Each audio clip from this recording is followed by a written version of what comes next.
Continuamos en Las Cosas Como Son y como habíamos anunciado antes de ir a la pausa, vamos a analizar lo que se ha aprobado el día de hoy con 8 votos, 8 votos a favor, 7 en contra y una abstención en el Congreso de la República, en la Comisión de Educación. Un retroceso para la reforma universitaria, una segunda oportunidad, dicen ellos, una segunda oportunidad para las universidades no licenciadas, ¿no? ¿Y por qué no se han licenciado? Es la pregunta. ¿Por qué no cumplían los estándares mínimos? Ojo, no máximos, los mínimos estándares de calidad. Por eso no pudieron licenciarse. Pero vamos mejor a presentar a nuestros dos invitados de la noche, Daniel Alfaro, exministro de Educación, y Jorge Mori, exdirector de Educación Superior Universitaria del Ministerio de Educación. Muy buenas noches para ambos y en principio le pediría a ver, vamos al qué primero, ¿no? Al qué es lo que se acaba de aprobar el día de hoy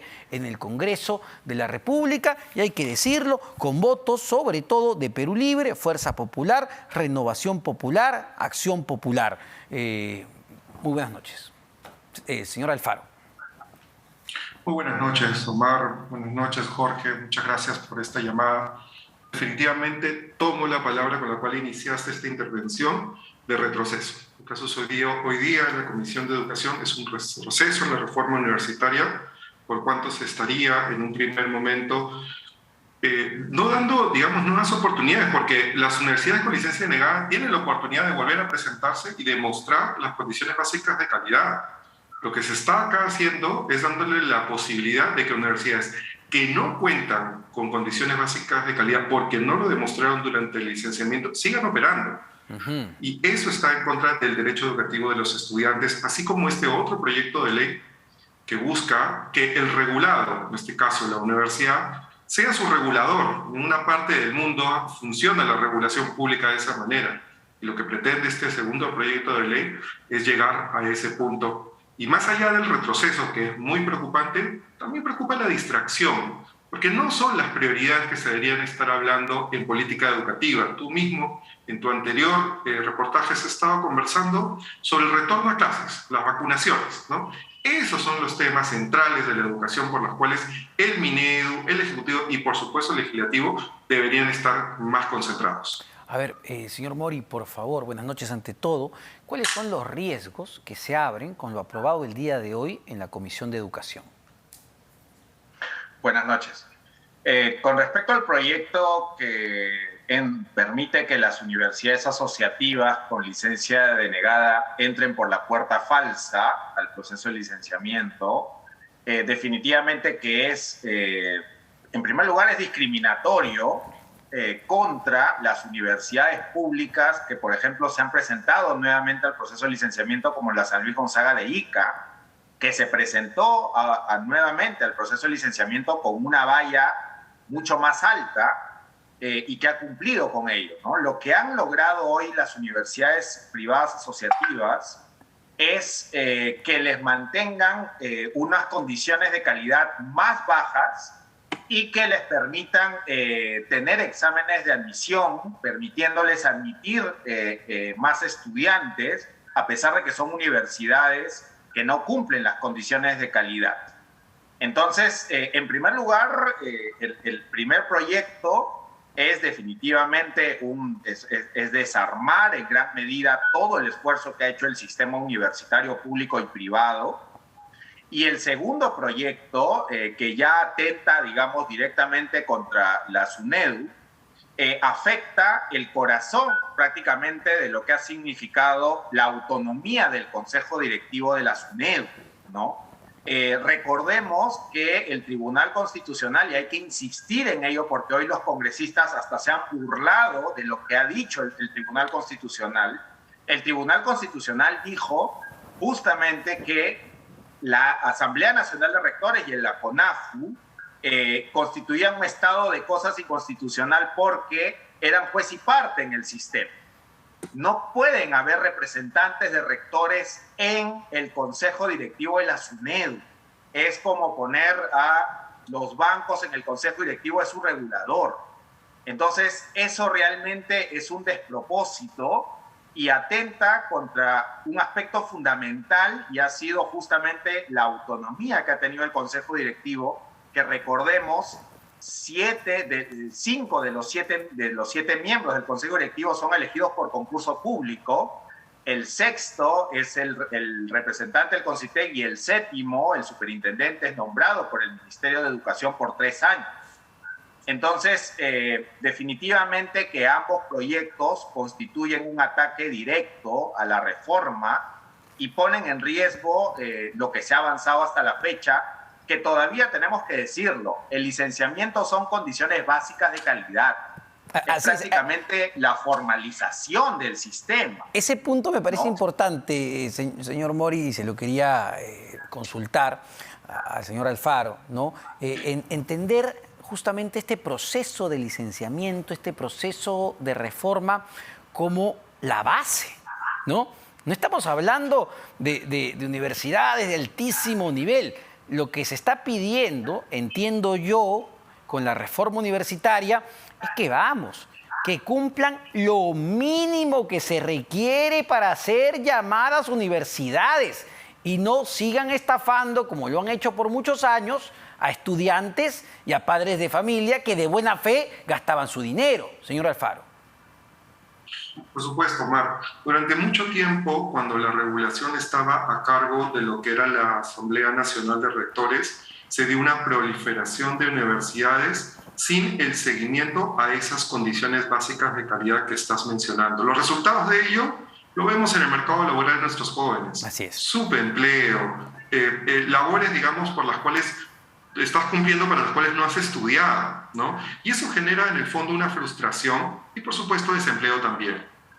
Eso tiene que parar con un órgano que pueda velar por el interés superior de estos estudiantes por encima de cualquier interés mercantil de una empresa o asociación que quiera brindar el servicio universitario. Y eso es lo que hizo SUNED. Como tú bien dices, ha trazado las condiciones básicas de calidad para poder, en una primera evaluación, poder separar las universidades que no estaban cumpliendo con lo que prometían de aquellas que sí, para que en el tiempo sigan mejorando. Este es un primer paso. De ahí que te mencionaba antes que el foco de la discusión no está donde debería estar, no está en retroceder ese primer paso, sino en cuál es el siguiente paso. Y el siguiente paso, por ejemplo, es mejorar las acreditaciones, que justamente son las mejoras continuas que tienen que tener nuestras instituciones educativas y el Estado dándole el seguimiento y velando porque eso se cumpla. Y para eso ya existe una reorganización del CINEAS, la entidad a cargo de las acreditaciones en el país, que necesita su ley en el Congreso. ¿Por qué no se está discutiendo eso? Ese debería ser el foco de atención, cómo seguir mejorando la calidad, no cómo seguir disminuyéndola. Y hay un punto clave que usted ha mencionado, ¿no? A ver, y se lo consulto al señor Mori. ¿Por qué se hace todo esto finalmente, ¿no? ¿Por qué se busca tener universidades de calidad para que, salgan profesionales de altísima calidad? Y ahí yo recuerdo una cifra para mí de espanto, y creo que es de espanto, que arrojaba el Ministerio de Trabajo, data al 2018, 2019, si mal no recuerdo, que te decía que 7 de cada 10 estudiantes universitarios no trabajaban en lo que habían estudiado. ¿Qué implicancias tiene no trabajar para lo que estudiaste? Baja productividad, bajos sueldos, insatisfacción. Entonces, lo que debemos preguntarnos al final, señor Mori, entiendo, es ¿para qué hacemos todo esto? Señor Mori. Efectivamente, el derecho que tienen los jóvenes es a una educación universitaria de calidad. Eso es lo que dijo el Tribunal Constitucional. Porque, como tú bien lo dices, finalmente un joven con una educación universitaria de calidad en el mercado laboral va a poder acceder a un puesto laboral. Exacto. Lamentablemente, lo que estamos viendo es el interés de los dueños y promotores de universidades privadas con licencia negada, anteponiéndose al interés del país, ¿no? Porque creo que eso es lo que hay que decirlo.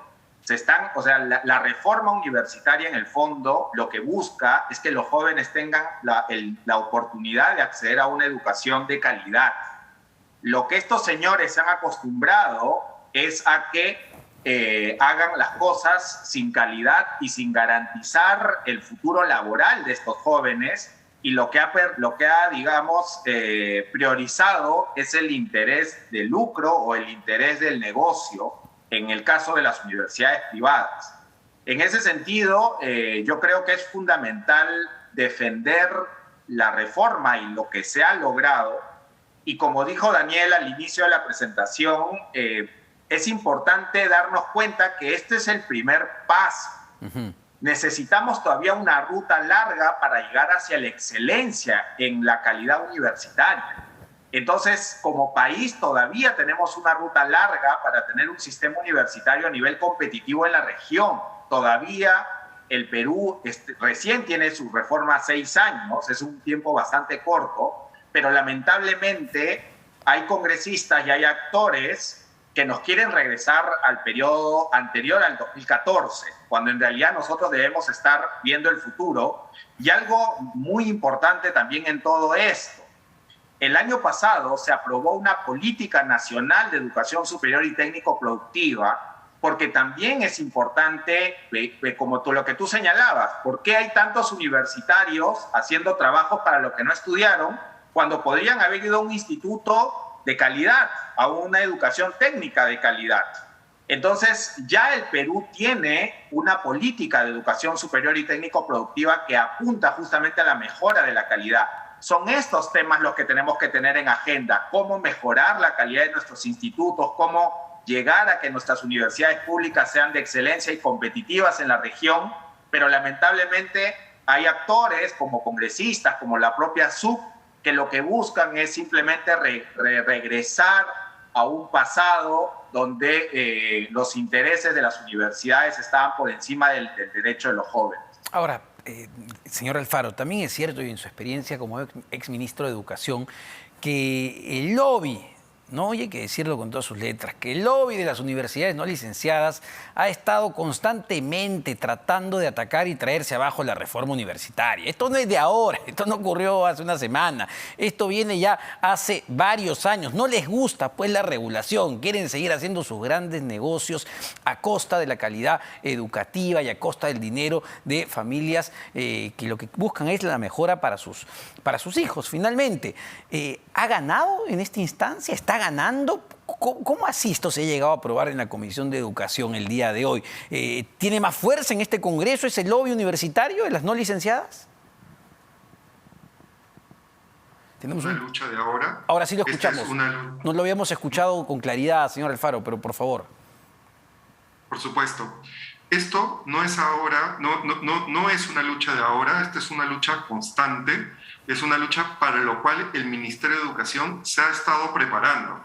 Y se ha estado preparando no solo con fallos con el Tribunal Constitucional, como lo ha mencionado bien Jorge, sino con otra serie de directivas que han fortalecido esta reforma. Y que esta contrarreforma no ha prosperado tanto en el pasado porque justamente has tenido un Ministerio de Educación fuerte. Fortaleza que ahora no veo. Fortaleza que el ministro de Educación debería dar con absoluta certeza y claridad, y a nivel nacional.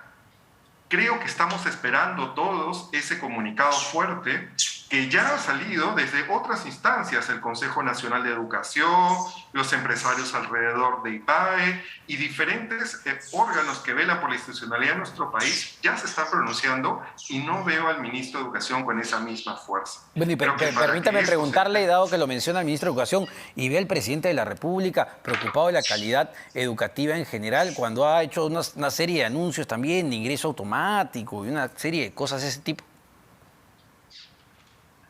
Creo que esta es una oportunidad para que no solo el ministro de Educación pueda sostener un posicionamiento del ministerio en favor de las niñas y niños y sus derechos, sino del mismo presidente. Creo que el presidente debería pronunciarse a partir de los resultados vergonzosos que se han dado ahora en la Comisión de Educación, justamente para decirnos a todos los peruanos que alguien en este país está defendiendo los intereses de nuestras futuras generaciones. Bueno, alguien se está comprando ese pleito. Creo que es el momento idóneo para que el presidente pueda salir al público y presentar esa posición. no solo con respecto a la reforma universitaria, sino también a la magisterial. Así es. Y señor Mori, con esta pregunta quería terminar, porque no es lo único lo que se ha aprobado en la Comisión de Educación. El propio Congreso, el Parlamento y en su conjunto ha levantado el candado para la creación de universidades públicas. ¿Qué consecuencias trae esto? En realidad ha sido una norma declarativa, no han declarado de interés público la creación de filiales. Lo que está ocurriendo también en el Congreso, y hay que decirlo con claridad, es un gran desconocimiento de la normativa, ¿no? O sea, se están aprobando normas sin sustento técnico, y eso es muy grave.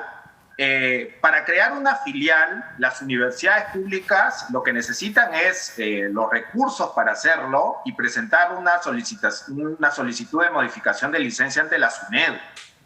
Pero han aprobado una ley de interés nacional para la creación, que en realidad es un aspecto estrictamente declarativo y que lo que busca es, nuevamente, ¿no?, sorprender y dar una imagen de interés en torno a la calidad educativa, pero que en realidad lo que estamos viendo en la práctica es los intereses privados versus el derecho de los jóvenes a una educación universitaria de calidad. Como Daniel, esperamos que en el Pleno este dictamen no logre ser aprobado. Entiendo que también se va a pedir una reconsideración a la votación 8-7 que hoy tuvo, justamente porque fue un desorden. Incluso la propia votación no quedó claro los votos. Entiendo que hay congresistas que también estarían pidiendo la reconsideración de esa votación. Pero más allá de estos temas formales, creo que es fundamental que, como dijo Daniel, el Ministerio de Educación tome el liderazgo o tome un protagonismo importante en defender el interés de los jóvenes. Perfecto. Muchísimas gracias para ambos. Daniel Alfaro, exministro de Educación, Jorge Mori, exdirector de Educación Superior Universitaria del Ministerio de Educación, por este análisis. Esperemos realmente que esto se reconsidere porque, insistimos, no es la primera vez. La reforma universitaria siempre ha estado bajo ataque por estos lobbies de las universidades no licenciadas, que no les interesa un pepino realmente la calidad educativa, sino seguir haciendo plata a costa justamente de los sueños de miles de estudiantes. Vamos a una pausa. Venimos con más.